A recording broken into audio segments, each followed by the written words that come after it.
Hello everyone. Today we talk about how to fix the app of SoulChill. We will go to settings,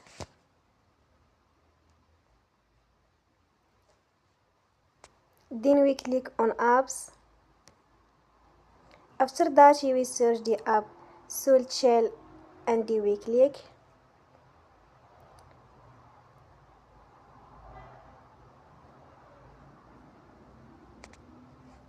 Then we will on for stop.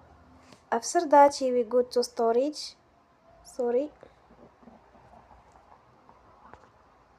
Then we click on clear cache. Here we go to Play Store and you will update your app. Don't forget to support us by like and subscribe. See you next time and thank you for watching.